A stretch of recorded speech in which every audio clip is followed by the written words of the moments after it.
Indian army ने अब कुछ ऐसा कर दिया है जो पहले कभी नहीं हुआ, और ये देखकर दुश्मन केवल घबराएगा नहीं, बल्कि उसकी रूह तक कांप जाएगी, क्योंकि भारतीय सेना अब बिना दुश्मन के बॉर्डर में घुसे उसे तहस नहस कर सकती है। और ये सब होगा रुद्र ब्रिगेड और भैरव बटालियन के जरिए, जहां 1 लाख सोल्जर्स को तैयार किया गया है भैरव बटालियन के लिए, जो टेक्नोलॉजी और हथियारों से लैस होगी। और रुद्र ब्रिगेड को पहली बार अलग अलग बटालियन को मिलाकर बनाया गया है। तो आज का लेक्चर कंप्लीटली डेडिकेटेड है इन्हीं दोनों टॉपिक पे।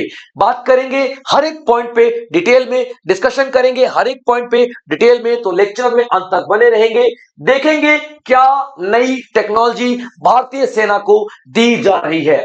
तो देखते हैं बच्चों पूरा का पूरा मुद्दा क्या है, जिसे देखकर दुश्मन हिल गया है।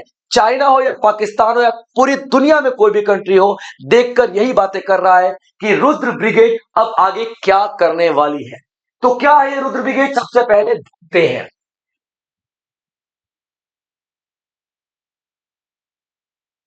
ठीक है, रुद्र ब्रिगेड क्या है। देखिए बच्चों, 1,000-1,200 सोल्जर्स को मिलाकर के एक बटालियन बनाया जाता है। जैसे मान लीजिए एक इन्फेंट्री बटालियन है ये, और बटालियन अलग अलग तरीके की होती है। ये इन्फेंट्री बटालियन है। इन्फेंट्री का मतलब क्या होता है, जो पैदल सेना होती है ना, होती है बंदूक हाथ में लेकर के, वो इन्फेंट्री होती है।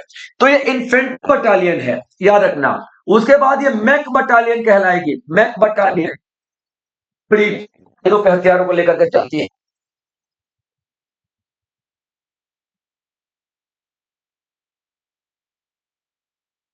एक बटालियन में याद रखना कितने हजार से लेकर के 1,000, 1,200, 1,300 इतने जवान होते हैं। तौर पे मान लो 1,000 से लेकर के 1,200 के आसपास जवान दिखाई देंगे, तो सभी में यही हाल होगा। क्लियर बच्चों यहाँ पे। तो 800, 900, 1,000, 1,200, 1,300 इतने सोल्जर्स को मिलाकर के एक एक बटालियन बनती है। और कुछ बटालियन को भी एक ब्रिगेड बनता है। अगर मैं बात करूं,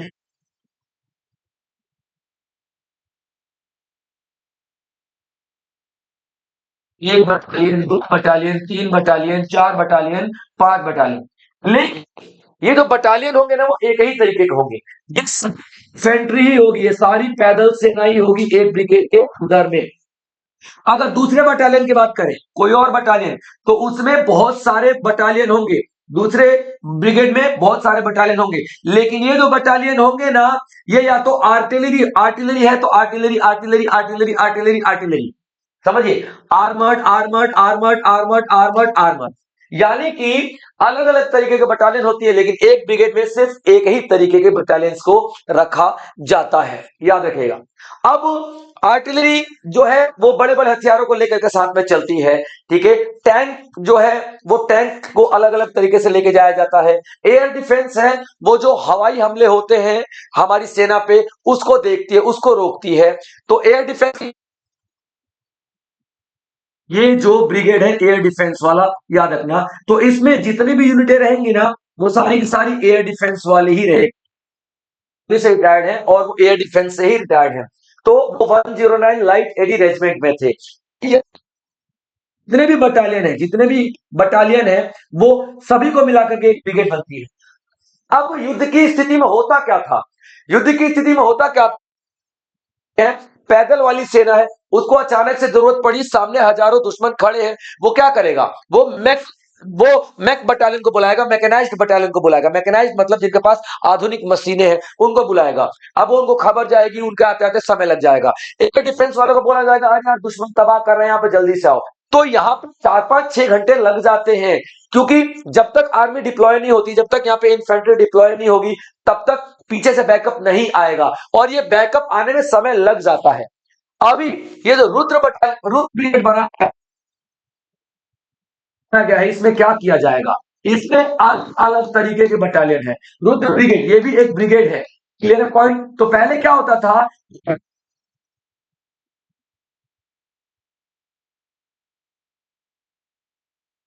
अलग अलग इन्फेंट्री, ये भी इन्फेंट्री, ये भी इन्फेंट्री, ये भी इन्फेंट्री, ये भी इन्फेंट्री। और हर एक बटालियन में 1000, 1200, 1500, 1000, 1200, 1500 सोल्जर्स होते थे। तो इस तरीके से आप देखोगे एक ब्रिगेड। लेकिन अभी रुद्र ब्रिगेड में क्या किया गया है, ये इन्फेंट्री है मान लो, ठीक है, तो ये आर्टिलरी है, मैकेनिक मैकेनाइज, आप दिखा मैकेनाइज बटालियन है, ये डिफेंस है, ये करके अब क्या बनाया गया है यहाँ पर, तो रुद्र ब्रिगेड बनाया गया है। अब जब ये सेना चलेगी, जब रुद्र ब्रिगेड चलेगी, तो साथ में इसके आर्टिलरी वाले भी चल रहे हैं, साथ में इसके इन्फेंट्री वाले भी चल रहे हैं, साथ में इसके एयर डिफेंस वाले भी चल रहे हैं, साथ में इसके ईएमए वाले भी चल रहे हैं, सब एक साथ चलेंगे। तो सोचो दुश्मन सामने है तो किसी को कुछ कहने की जरूरत नहीं है कि भैया यहाँ पे आ जाओ, यहाँ पे आ जाओ, अटैक हो गया, अटैक हो गया, बैकअप भेजो। नहीं, बैकअप भेजने की जरूरत नहीं है। अरे तुम खड़े क्या, मारो, दाग दो इनको यार, खत्म करो दुश्मनों को एक साथ। तो सोचो यहाँ पे कितनी सारी चीजें बदल जाएंगी। डिसीजन मिनटों में लिया जाएगा, बातचीत मिनटों में, यानी कोऑर्डिनेशन मिनटों में हो सकता है, डिसीजन मिनटों में हो सकता है। यानी कि किसी भी चीज का इंतजार करने की जरूरत नहीं है, दुश्मन सामने, अटैक करो और खत्म कर दो। ये पहली बार किया गया है कि किसी ब्रिगेड के अंदर में अलग अलग तरीके के बटालियन को रखा गया है। और ये बहुत बड़ी बात है, बहुत जरूरी था हमारी इंडियन आर्मी के लिए। इससे देखो कितनी सारी चीजें होंगी, कितने सारे फायदे होंगे। अभी देखिए जो इन्फेंट्री में था, ये इन्फेंट्री इन्फेंट्री इन्फेंट्री इन्फेंट्री, जो ब्रिगेडियर होता है ना, बहुत बड़ी पोस्ट होती है। एक ब्रिगेडियर होता है जो ब्रिगेड को लीड करता है। ब्रिगेड का जो लीडर होता है उसे ब्रिगेडियर बोलते हैं, याद रख लेना, ठीक है। एक यूनिट का जो लीडर होता है उसे कमांडिंग ऑफिसर बोलते हैं। एक बटालियन का जो लीडर होता है उसे कमांडिंग ऑफिसर। सारे कमांडिंग ऑफिसर के ऊपर कौन होता है, ब्रिगेडियर होता है, जो कि ब्रिगेड को लीड करेगा। तो इस ब्रिगेडियर को किसकी नॉलेज है, इन्फेंट्री वाला ब्रिगेडियर है तो इन्फेंट्री नॉलेज है, की नॉलेज है। अगर एमए वाला है तो उस एमए की नॉलेज है। अगर उसे मैकेनाइज्ड बटालियन की का ब्रिगेडियर है तो उसे उसी की नॉलेज है। लेकिन अब देखिए, अगर कोई जवान भर्ती हुआ, कोई जवान लेफ्टिनेंट बनता है और वो जो इन्फेंट्री में था यहाँ पे आ जाता है, ठीक है, या फिर आर्टिलरी में यहाँ पे आ जाता है। तो अब सोचो कोई जवान भर्ती हुआ 20-21 साल का या 22-23 साल का कोई जवान भर्ती होता है, तो वो इन सबके साथ काम करेगा, इन सबके साथ काम करेगा, और वही लेफ्टिनेंट आगे जाके क्या बनेगा, ब्रिगेडियर बनेगा। तो उसको सोचो कितनी नॉलेज होगी, कितना एक्सपीरियंस होगा हर तरीके के बटालियन को डील करने का, हर तरीके के बटालियन को लीड करने का।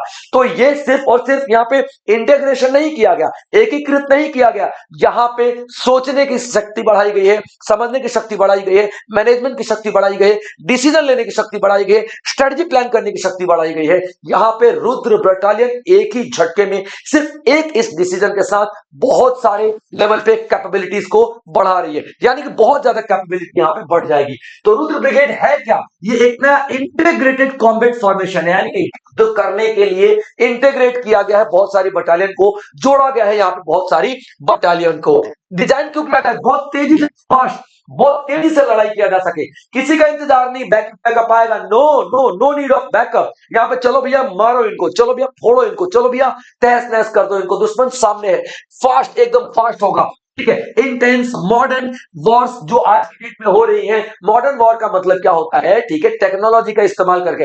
भैया सारी टेक्नोलॉजी मेरे अगल बगल ही चल रही है, ठीक है। अगर मैं ब्रिगेडियर हूं तो मुझे डिसीजन लेने में कुछ भी नहीं जाएगा, मिनट नहीं लगेंगे डिसीजन लेने में, और मैं डिसीजन ले सकता हूं यहाँ पे, याद रखिएगा। तो ये एक मॉडर्न वॉरफेयर को डिसाइड करने के लिए, मॉडर्न वॉरफेयर को जीतने के लिए, जंग को जीतने के लिए ये बहुत ज्यादा जरूरी था कि डिसीजन फास्ट लिए जाए, डिसीजन बहुत तेज लिए जाए, और इसीलिए यहाँ पे रुद्र ब्रिगेड को बनाया गया है, बहुत सारी बटालियन को जोड़ करके। तो नाम इसका रुद्र, रुद्र नाम से ही समझ में आ रहा है, रुद्र मतलब महादेव शिव जी है। तीसरी आंख खोल दें अगर, तो भैया पूरी पृथ्वी तहस नहस हो जाएगी। वही अगर हमारी सेना, अगर हमारी इस तरीके की सेना घुस जाए दुश्मन के यहाँ, पूरा तहस नहस कर देगी भाई। इसीलिए इसका नाम क्या रखा गया है, रुद्र। जो जाना है क्यों जाता है, स्पीड, पावर, डिस्ट्रक्शन, यानी कि तेज काम करेगी, स्पीड काम करेगी, शक्ति का प्रदर्शन होगा, और डिस्ट्रक्शन, तबाही मचा के आ जाएगी दुश्मन के इलाके में, इसलिए इसको बनाया गया है। ये ऑपरेशनल हो चुका है, यानी कि अभी ये काम करना शुरू कर दिया है, याद रखिएगा। अभी देखते हैं इसमें आप क्या क्या चीजें होती हैं, या why was the Rudra brigade needed, क्यों जरूरत थी, जैसा कि मैं आपको बता चुका हूं यार। इंडियन आर्मी अगर बात करते हैं, ठीक है, तो तकरीबन तकरीबन 250 प्लस सिंगल आर्म ब्रिगेड है। सिंगल आर्म ब्रिगेड का मतलब क्या होता है, मैंने बताया, तो एक ब्रिगेड के अंदर ठीक है, एक ही तरीके का बटालियन होगा, एक ही तरीके का बटालियन होगा। अगर ये infantry infantry infantry infantry infantry infantry का मतलब क्या होता है, पैदल सेना, तो ये सभी मिला के इन्फेंट्री इन्फेंट्री इन्फेंट्री, तो सिंगल आर्म ही तो है, सिंगल आर्म ही तो है, याद रखना। तो तकरीबन 250 प्लस सिंगल आर्म है, याद रख लेना, क्लियर पॉइंट यहाँ पे। और ज्यादातर आपके इन्फेंट्री होती है, क्योंकि पैदल से नहीं हो भाई, ठीक है, जो सैनिक जो जाते हैं, हर कोई मशीन पे जाकर के तो लड़ेगा नहीं, हर कोई टैंक पे जाकर के तो लड़ेगा नहीं, लेकिन पैदल बहुत सारी सेना होती है। तो मैक्सिमम यहाँ पे आप देखना ब्रिगेड में आप लोगों को इन्फेंट्री ही मिलेगी, इन्फेंट्री आप लोगों को मैक्सिमम दिखाई देगी। अब यहाँ पे देखना, ये सारी की सारी क्या करते हैं, ऐसा नहीं है कि एक दूसरे को सपोर्ट नहीं करती है। सिंगल है तो क्या हुआ, बैकअप तो अवेलेबल है, ये बुलाएगी टैंक वालों को तो टैंक वाले आ जाएंगे, ये बुलाएगी एयर डिफेंस वालों को तो सब आ जाएंगे, लेकिन बैकअप में समय लगता है। जैसे देख, सपोर्ट मिलेगा टैंक से, आर्टिलरी से, एयर डिफेंस से, सबसे मिलेगा, लेकिन कब मिलेगा, डिप्लॉयमेंट के बाद, यानी कि बहुत देर हो चुकी होगी, जब तक आपको जरूरत पड़ेगी, इनकी बैकअप आते आते बहुत देर हो चुकी होगी। इससे क्या होता है भाई साहब, डिलेड कोऑर्डिनेशन, यहाँ पे बातचीत में बहुत देरी होती है, कोऑर्डिनेशन देरी हो जाती है, रिस्पॉन्स बहुत स्लो हो जाता है, और बैटल फील्ड यानी कि जो युद्ध के मैदान में फ्लेक्सिबिलिटी नहीं रहती, आप डिसीजन लेने के काबिल नहीं रहते हो। अरे यार 4 घंटे बाद बैकअप आ रहा है, तब तक तो यहाँ पे स्थिति बदल जाएगी, फिर उसके हिसाब से डिसीजन लोगे क्या, नहीं ना भाई साहब। यहाँ पे क्या, सब इकट्ठा यहीं पे on the spot decision, on the spot action ले लिया जाएगा। यहाँ पे ये सब कुछ देखने के लिए यहाँ पे बनाया गया है रुद्र ब्रिगेड को। अब देख लेते कुछ अलग अलग तरीके के ब्रिगेड जो पहले हुआ करते थे और अभी क्या है, ठीक है। इन्फेंट्री है, मैकेनाइज्ड है, टैंक है जिसको आर्मर्ड एलिमेंट्स बोलते हैं, आर्टिलरी है, एयर डिफेंस सिस्टम है, इंजीनियर्स और सिग्नल्स। इंजीनियर्स क्या होते हैं ना, जो ब्रिज व्रिज बनाते हैं, सैनिकों को रास्ता बनाते हैं, यानी कि उनको इंफ्रास्ट्रक्चर देते हैं, लॉजिस्टिक्स प्रोवाइड करते हैं, ताकि सैनिक यहां से वहां जाएगा ही नहीं भाई, तो कैसे काम चलेगा, याद रखना, ठीक है। इंजीनियर्स हो गए। ड्रोन, आज की डेट में तो भैया ड्रोन बहुत सारे काम कर रहे हैं, ठीक है। ड्रोन ड्रोन टेक्नोलॉजी बहुत ज्यादा डेवलप हो चुकी है, और इस मामले में तो, डिफेंस के मामले में तो बहुत ही ज्यादा। उसके बाद लॉजिस्टिक्स देखोगे, कॉम्बैट सपोर्ट यूनिट देखोगे, जो कि युद्ध के मैदान में एक सपोर्ट लेकर चलती है, उसे लॉजिस्टिक्स कहते हैं। इस तरीके के बहुत सारे ब्रिगेड थे भारत में, लेकिन याद रख लेना कि देरी हो जाती थी, और खासकर जब आपका जो पहाड़ी इलाका होता था ना, याद रखना, पहाड़ी जो बैटलफील्ड है, पहाड़ी जो इलाका है बैटलफील्ड है, तो वहां पे आपका जो बैकअप आते आते बहुत देर हो जाती थी, बहुत ही ज्यादा देर हो जाएगी। सियाचिन में बैकअप जाते आते देर हो जाएगा भैया, सिक्किम वाले एरिया में, अरुणाचल प्रदेश में अगर आज लड़ाई छिड़ जाती है तो बैकअप जाते जाते बहुत ही ज्यादा देर हो जाएगी, और उस केस में क्या हो जाएगा, हमारी सेना को बहुत ज्यादा लॉस उठाना पड़ता है। इसलिए अब क्या किया गया ना, अब क्या किया गया, ये सभी को मिलाकर के क्या कर दिया गया है, रुद्र, क्या कर दिया गया इन सभी को मिलाकर के भाई साहब, रुद्र क्या है, ये रुद्र ब्रिगेड है, ये रुद्र ब्रिगेड है, ये सभी को मिलाकर के रुद्र ब्रिगेड बना दिया गया है। अब सब एक साथ चलेंगे, किसी को बैकअप की जरूरत नहीं पड़ेगी। हाँ, अगर इनमें कमी आएगी तो बैकअप की जरूरत जरूर पड़ेगी, लेकिन बैकअप अब नहीं चाहिए होगा, और ये भारतीय सेना में पहली बार किया गया है, और बहुत इंपॉर्टेंट डिसीजन है भाई साहब, बहुत ही ज्यादा इंपॉर्टेंट डिसीजन है। अब सवाल ये आता है कि सर ये काम भी करेगा कि नहीं करेगा, कैसे पता चलेगा, अभी तक तो हमने देखा ही नहीं है। अरे काम करेगा, क्या काम कर रहा है, काम कर रहा है। इसको एक्सरसाइज त्रिशूल किया गया, उसके जरिए टेस्ट किया गया कि भैया काम कर रहा है कि नहीं कर रहा है। और एक्सरसाइज त्रिशूल कौन करता है, तो सदर्न आर्मी कॉम्बैट करती है, southern army not combat command, southern army command. Bharat में भारतीय सेना की 7 कमांड्स हैं, भारतीय सेना की 7 कमांड्स है, याद रखना, ठीक है। उसमें आप eastern command, western command, northern command, central command, ये सब आप 7 तरीके के कमांड देखोगे। उसमें से जो एक कमांड है वो सदर्न आर्मी की कमांड है, सदर्न आर्मी की कमांड है, याद रख लेना, क्लियर पॉइंट। और कमांड के नीचे आते हैं 14 कॉर्प्स, कमांड के नीचे आते हैं 14 कॉर्प्स आते हैं, 14 कॉर्प्स, 1 2 3 4 5 6 7 8 9 10 11 12 13 14 नंबर पे 14 कॉर्प्स आते हैं, याद रखना, ठीक है। तो सदर्न आर्मी की जो 12वें नंबर की कॉर्प्स है, कॉर्प 12, जिसका नाम क्या है, कोणार्क, जिसका नाम क्या है, कोणार्क। आर्मी का भी नाम होता है भैया, ठीक है, ईगल बटालियन और रुद्र बटालियन, जैसे रुद्र नाम रखा गया, रुद्र बटालियन, त्रिशूल बटालियन, आर्मी का भी नाम होता है। तो यहाँ पे याद रख लेना, ठीक है, किसने टेस्ट किया है, ठीक है, त्रिशूल एक्सरसाइज में टेस्ट किया गया है रुद्र बटालियन का, रुद्र ब्रिगेड का, और किसने किया है, सदर्न आर्मी कमांड ने किया है, याद रखना, सदर्न आर्मी कमांड ने किया है। सदर्न आर्मी कमांड 7 कमांडों में से एक है, और उसके बाद 14 कॉर्प्स होते हैं आर्मी के, तो उसमें से जो 12वां नंबर का कॉर्प है, जिसका नाम क्या है, कोणार्क कॉर्प, किसका नाम क्या है, कोणार्क कॉर्प। तो ये कोणार्क कॉर्प की एक छोटी यूनिट है जिसका नाम क्या है, ब्लैक मेस, जिसका नाम क्या है, ब्लैक मेस। तो ब्लैक मेस ने पूरा कंडक्ट किया है एक्सरसाइज, इसको प्रॉपर लगाया गया है बॉर्डर पे, प्रॉपर यहाँ पे टेस्ट किया गया है किस तरीके से काम करेगी, प्रॉपर वॉरफील्ड टाइप का सिचुएशन बनाया गया है कि भैया अटैक हो रहा है, ये हो रहा है, जल्दी जल्दी करो। सबने यहाँ पे ऑपरेशनलाइज होकर क्या किया है भैया, अटैक करना शुरू किया है। सब कुछ मतलब एक परफेक्ट मॉक ड्रिल करके यहाँ पे देखा गया और बेहतरीन रिजल्ट यहाँ पर मिला है। ठीक है, रैपिड मोबिलाइजेशन हुआ है, रैपिड मोबिलाइजेशन। ठीक है, जॉइंट मैन्युअर वॉरफेयर यानी कि सबने मिलकर के युद्ध में पार्टिसिपेट किया है, इंटीग्रेटेड फायर पावर, ड्रोन, सब कुछ जोड़ बटोर के एक साथ सबने काम करना शुरू किया और बिल्कुल सक्सेसफुल यहां पर रहा है। यहां पे आप देखोगे बच्चों, ये इंडियन आर्मी के लिए बहुत ज्यादा जरूरी था। अभी देखिए डिप्लॉयमेंट की बात की गई है, कहां कहां इसको लगा दिया गया है, किन किन बॉर्डर पर लगा दिया गया है।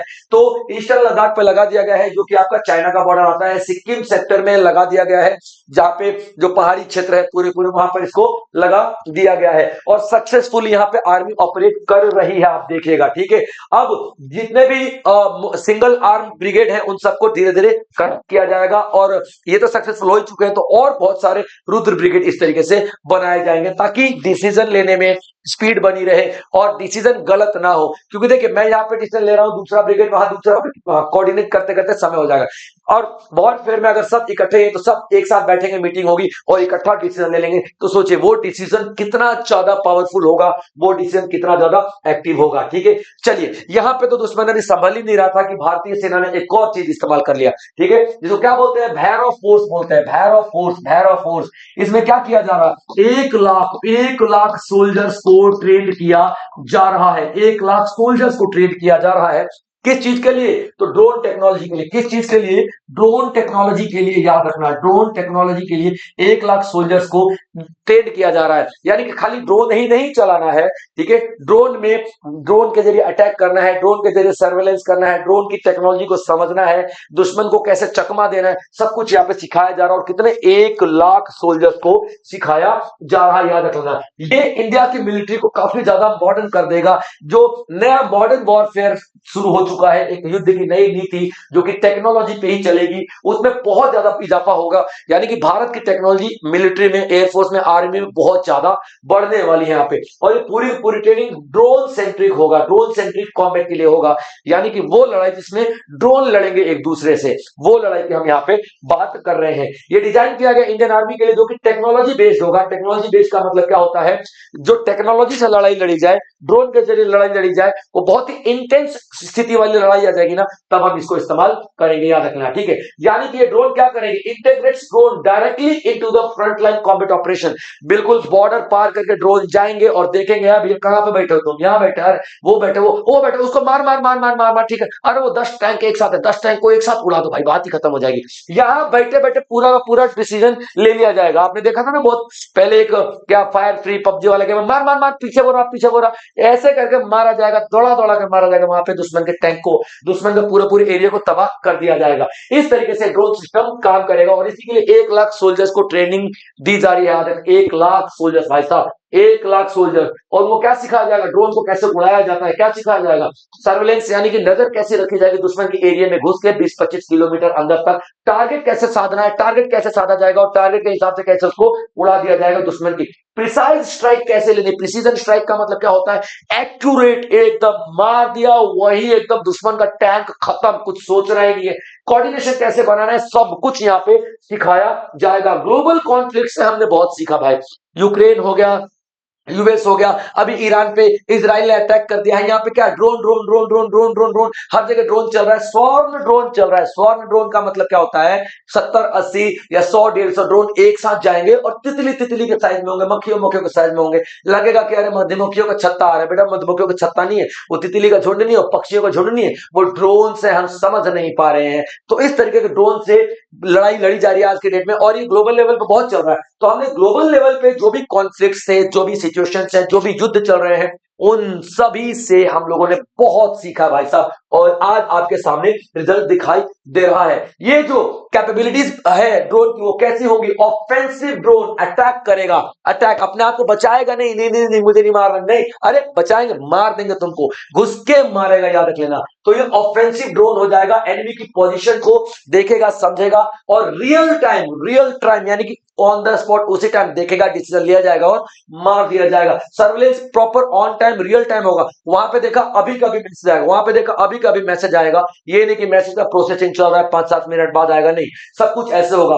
Battle field intelligence gathering, battle field युद्ध के मैदान में जाके पूरी दुश्मन की सेना पे चौकसी रखेगा, दुश्मन की सेना पे निगरानी रखेगा, देखेगा, सोचेगा, समझेगा, एनालाइज करेगा और फिर हमें इंफॉर्मेशन देगा। उस इंफॉर्मेशन के जरिए भारतीय सेना अटैक कर सकती है। सारी सारी चीजें आपको दिखाई देगी, ठीक है। हाई स्पीड ऑपरेशन हो जाएंगे हमारे दुश्मन वाले एरिया में, बहुत तेजी से हम लोग ऑपरेट कर पाएंगे, क्योंकि पहले हमारे सोल्जर्स जाते थे, उनके जान का खतरा रहता था, कैजुअलिटीज का खतरा रहती थी। वो वापस आएंगे तो खबर देंगे, तब तक वहां पे स्थिति बदल चुकी होगी, ये भी तो हो सकता था ना, तो और ज्यादा दिक्कतें जाती थी। लेकिन अभी क्या हो रहा है भाई साहब, अभी ड्रोन जा रहे हैं, ड्रोन जा रहे हैं, रियल टाइम इंफॉर्मेशन दे रहे हैं, ऑन द स्पॉट वाली इंफॉर्मेशन दे रहे हैं। उसकी हिसाब से, उसकी वजह से बहुत फास्ट कम्युनिकेशन हो चुका है और हमारी प्लानिंग भी उसी के हिसाब से अब चलेगी, ठीक है। बहुत हाईली एजाइल होगा, ड्रोन सेंट्रिक कॉम्बैट यूनिट्स बनाई जाएंगे, यानी कि वो अलग अलग यूनिट्स बनाई जाएंगी जो कि ड्रोन के लिए ट्रेन होंगी। ड्रोन से युद्ध कैसे किया जाएगा सब कुछ देखा जाएगा। और special forces like mission operate करेंगे। स्पेशल फोर्सेस आप लोगों ने देखा होगा, जब सर्जिकल स्ट्राइक वगैरह करने के लिए जाते थे तो हेलीकॉप्टर से ऐसे एक हाथ में गन होती थी और एक हाथ में ऐसे वो रस्सी से उतरते थे, वो एकदम कॉम्बैट प्रॉपर पहन के, जो हमारे पैरा फोर्सेस होती हैं, जो हमारे स्पेशल फोर्सेस होती हैं, उन स्पेशल फोर्सेस की जगह आज की अब आगे चलकर ड्रोन काम करेंगे।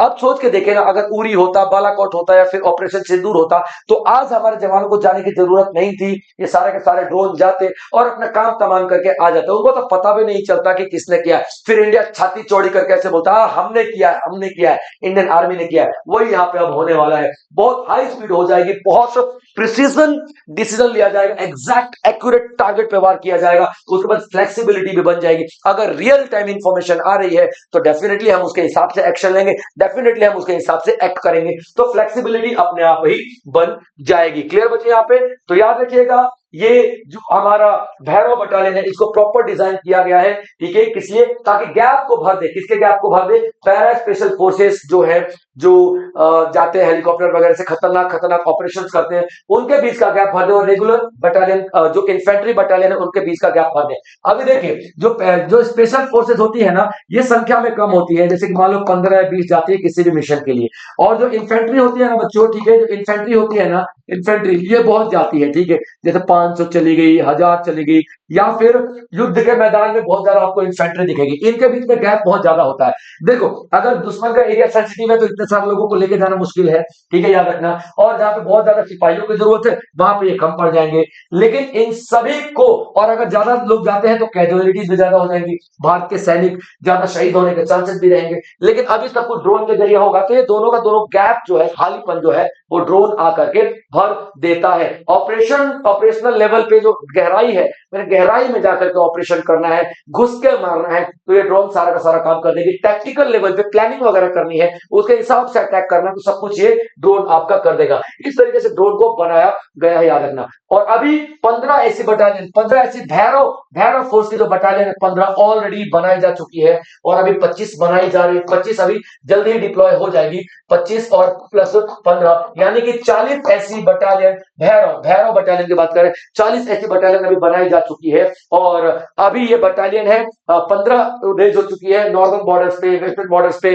लाइन ऑफ एक्चुअल कंट्रोल पे, एलएसी पे, एलओसी पे, जो आपका अरुणाचल प्रदेश वाले एरिया है, अलग अलग बॉर्डर पे इनको डिप्लॉय कर दिया गया है। और अभी 25 जल्दी डिप्लॉय किया जाएगा। और एक इंपॉर्टेंट बात यह है कि आप देखना, ये सब कुछ बहुत ही सीक्रेटली किया गया है। ऑपरेशन त्रिशूल में आपको अभी पढ़ा रहा हूं, एक्सरसाइज त्रिशूल में आपको अभी पढ़ा रहा हूं, बड़ी सीक्रेटली सब कुछ किया गया था। जब हम लोगों ने डिप्लॉय कर दिया, हम लोगों ने बॉर्डर पे डाल दिए, तब हम लोगों ने बताया कि हाँ भैया अपने पास ये सारी की सारी टेक्नोलॉजी अवेलेबल है। आप देखिए इंडिया कितना स्मार्टली, कितना सीक्रेटली सारे के सारे काम कर रहा था। लेकिन हाँ, अभी पूरी दुनिया को बताया जाएगा, पूरी दुनिया को डंके की चोट पे बताया जाएगा कि हमारे पास भैया भैरव फोर्सेज है, हमारे पास रुद्र ब्रिगेड है, जो इस तरीके से काम करेगी। और कहां पे काम करेगी भाई साहब? ठीक है, कहां बताएगी? जयपुर में बताएगी। जयपुर में पहली बार इनको शोकेस किया जाएगा। जयपुर राजस्थान में पहली बार इनको शोकेस किया जाएगा। कब किया जाएगा? तो 15 जनवरी को किया जाएगा। 15 जनवरी 2026 को पहली बार इनको दुनिया के सामने रखा जाएगा। और क्यों किया जाएगा?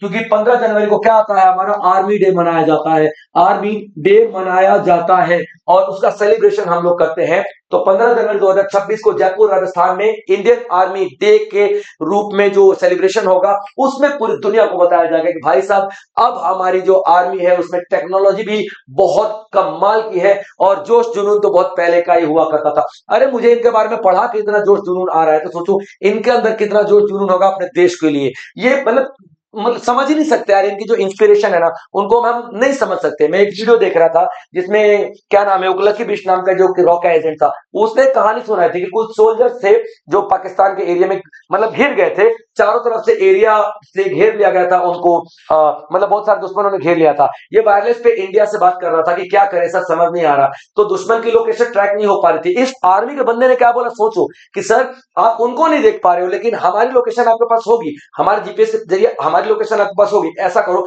आप हम पे बॉम्ब फोड़ दो, हमारे साथ ये भी तो मरेंगे भाई। स्पीचलेस, कहां से आती है इतनी इंस्पिरेशन अपने देश के लिए मर मिटने का। और अब मर मिटने की बारी नहीं, अब मारने की बारी है क्योंकि टेक्नोलॉजी आ चुकी है। यहाँ पे आप रुद्र है, यहाँ पे आपके पास ये भैरव बटालियन है, सब मतलब पूरे दुश्मन के लिए बनाई गई, दुश्मन को तहस नहस करने के हिसाब से ही बनाई गई है। और याद रखना ये 15 जनवरी 1926 2026 में बनाई जा रही है क्योंकि आज ही के दिन यानी कि 15 जनवरी के दिन ही 1949 में एम करियप्पा जो हमारे आर्मी चीफ थे उन्होंने ब्रिटिशर्स आर्मी से इंडियन आर्मी का चार्ज लिया था। अब कुछ स्टैटिक क्वेश्चन देख लेते हैं। आर्मी पता है आपको क्या होती है, ठीक है, जमीन पर लड़ने वाली सेना है, ठीक है। और अभी जो आर्मी के जो चीफ है उपेंद्र द्विवेदी हैं, दिल्ली में हेडक्वार्टर है, इसकी स्टैब्लिशमेंट 1895 में हुई थी। 1949 15 जनवरी को हम लोगों ने ब्रिटिशर से चार्ज लिया था। इसका मोटो क्या है, सेवा परमो धर्म, यानी कि सर्विस बिफोर सेल्फ, अपने से पहले अपने देश की सोचना, अपने परिवार से पहले अपने देश की सोचना, अपनी महत्वाकांक्षाओं से पहले अपने देश की सुरक्षा, देश की महत्वाकांक्षाओं को सोचना, उसकी सुरक्षा सबसे पहले रखी जाती है। दोस्तों आज मैं आपको बताना चाहता हूं कि ये जितने भी फोर्सेस हैं ये बाद में आती है, जितनी भी टेक्नोलॉजी है, नॉट फोर्सेस, टेक्नोलॉजी बाद में आती है। सबसे पहले आता है हमारे जवानों का जज्बा, हमारे जवानों का जुनून, हमारे जवानों के खून में दौड़ता हुआ देशभक्ति। आज इन सारे जवानों को दिल से सल्यूट है।